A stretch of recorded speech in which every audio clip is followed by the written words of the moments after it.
Today on BRStv Investigates, it's 2 months of results on our second Refugium experiment. Hi, I'm Ryan, your host of BRStv Investigates, a weekly YouTube series which explores popular reefing theories, products, methods, what the manuals are missing with a focus on putting them to the test, and then give away everything we test at the end.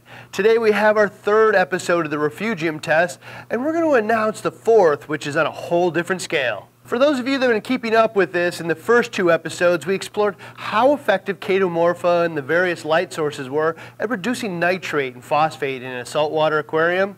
The results were pretty stunning, and we found most were able to achieve near zero or zero nutrients in the tank. However, in this experiment we intentionally removed quite a few of the potential interferences and pretty far from your typical reef tank. Based on that information, we progressed the experiment in a few ways. First, we used cycled live rock as a filtration. We added fish to the systems, fed whole frozen mysis, and most importantly, we put a competing light source on the front of the tank.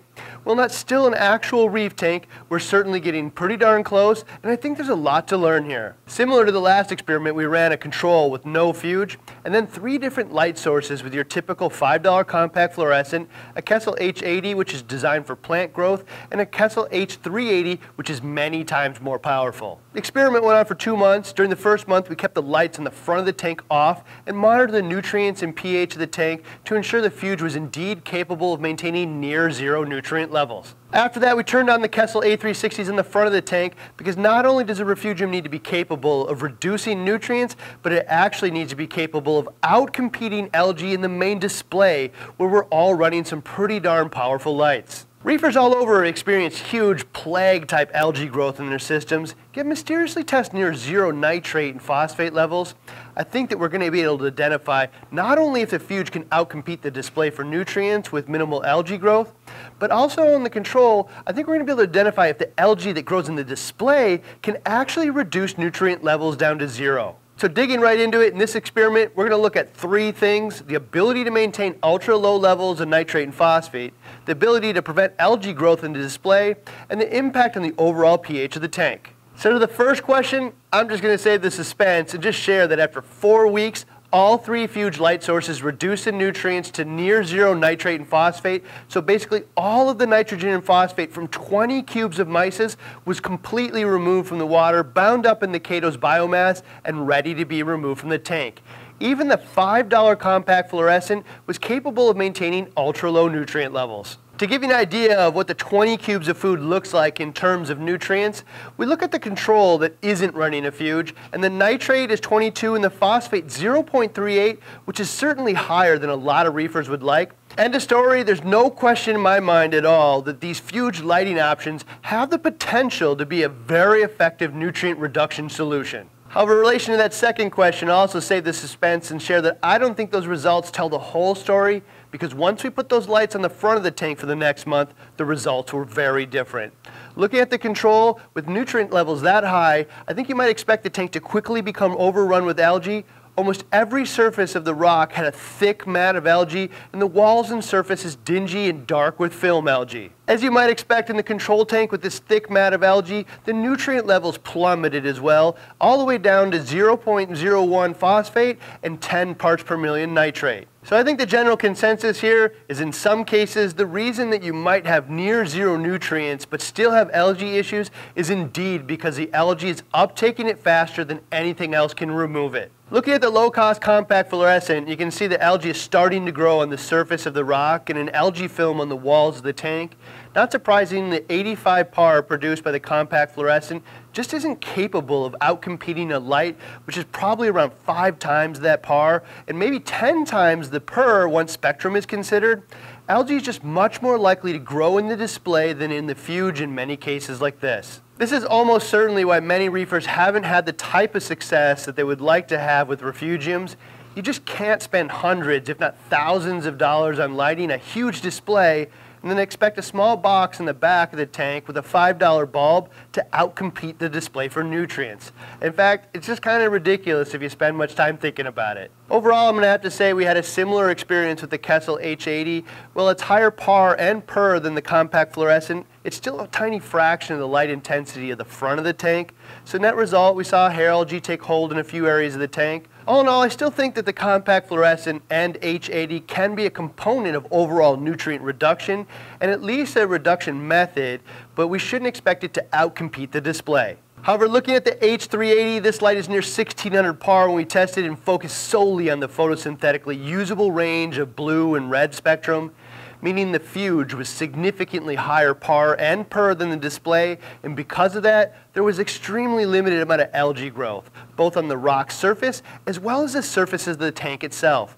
I would call the H380 a highly effective nutrient and algae control solution because of that. The results here really match common sense, and to some degree, once there's supporting evidence, I think it's pretty easy to understand why the higher power light sources are going to produce the fastest rates of photosynthesis, and in turn, the fastest nutrient reduction and resulting algae in the tank. In relation to that last question in pH, I think we can get a window into the rates of photosynthesis each light is producing by reviewing the day and night pH cycles of each tank, because algae removes carbon dioxide from the water as a component of photosynthesis. The faster the rate of photosynthesis, the more carbon dioxide is removed and the higher the pH will be. We're going to look primarily at the first 4 weeks where there was limited interference. The control had a pretty standard day to night swing between 7.9 and 8.1 at night when the Fuge was on, and the bar will measure against.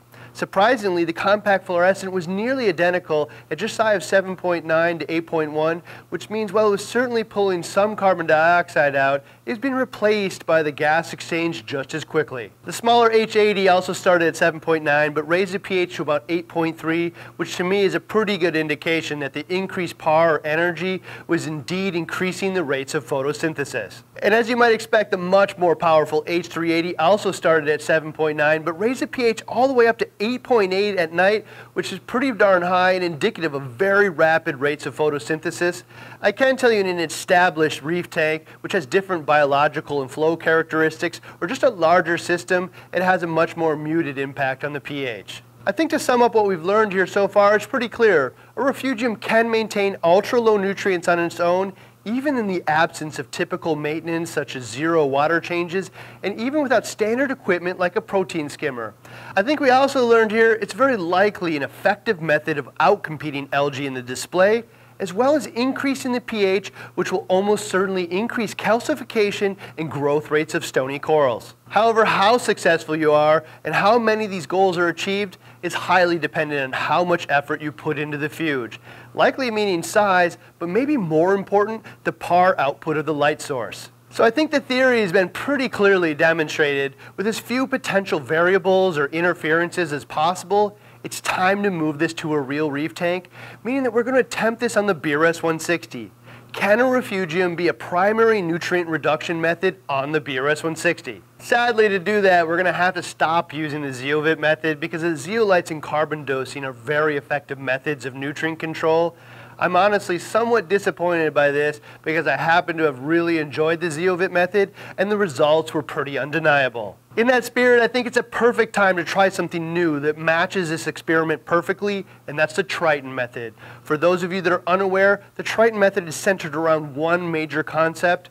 Water changes are probably the poorest way to reduce nutrients and maintain major, minor, and trace elements in the tank.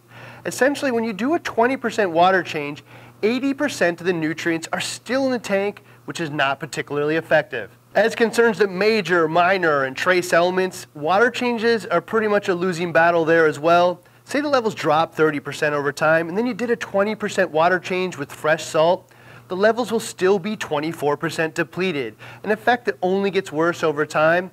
Water changes are really just not an efficient way to replace any element in the tank, and in most cases, not very cost effective as well. So the Triton method is founded upon attempting to never do water changes again, really eliminating them from your standard maintenance cycle. I used to say automatic water changes were the holy grail of reefing, but honestly, if it's possible, eliminating water changes altogether is an even better option. Sounds almost too good to be true, but when you simplify the concept to its core, I just don't see a real reason why this won't work. The Triton system relies on a refugium to remove virtually all of the nitrate and phosphate from the tank. I think we pretty clearly demonstrated a proper refugium is a legit method of nutrient control, certainly enough to try it on a real system. Supportive of that, Triton also has a 4-part calcium, alkalinity, magnesium, and trace element system. Similar to the 2-part that we already dose, every day we just add equal amounts of each bottle to replace all of the elements. They say that this will keep all major, minor, and trace elements in balance and levels near natural seawater. However, rather than just trust them on that, every few months you can send them a water sample and they'll perform ICP testing to give you the actual levels of all these elements in your tank.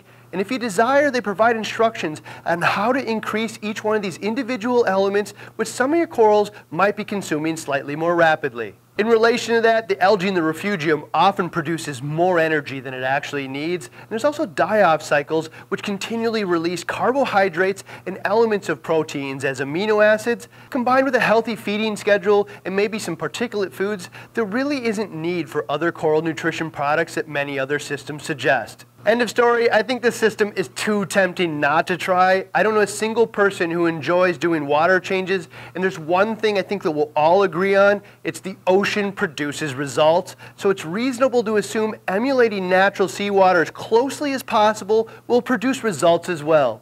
In our next episode, we're going to give a brief update on the 160 and then show the complete Triton method implementation and then document the results of 0 water changes and the Triton method over time. I think this is going to be pretty darn interesting for anyone who follows along. For those of you that are interested in something similar but don't want to use a refugium for some reason, there's also the Core 7 4-part called Other Methods. For those of you that rely on other methods of nutrient control, such as carbon dosing, very limited feedings, or water changes, the biggest difference between the other methods and the Triton method is the Core 7 Triton method has some elements in there which are intentionally elevated to promote more rapid refugium growth. You just don't need those with the other methods. I will note that this is certainly not the lowest cost method out there, but I don't think cheap is really the value proposition here. I'm certainly hoping the results match the claims because I know I personally would like to stop buying salt buckets, mixing salt water, and doing water changes today. As always, we're giving away all the Fuge lights we tested on the Kessil H80 and 380, so click on that link to sign up or head on over to our site and click on the specials and deals tab and then free stuff. I'm also dying to know what everyone thinks about the progression of these refugium tests, and particularly what they think of the Triton method and what never doing water changes again means to you. So head on over to our Reef to Reef thread, chime in with your thoughts, or just check out what others are saying. The link is pinned down below. And if you like what we're doing here, give us a quick thumbs up and subscribe because we release new reefing videos all week long. See you next week with another BRStv Investigates.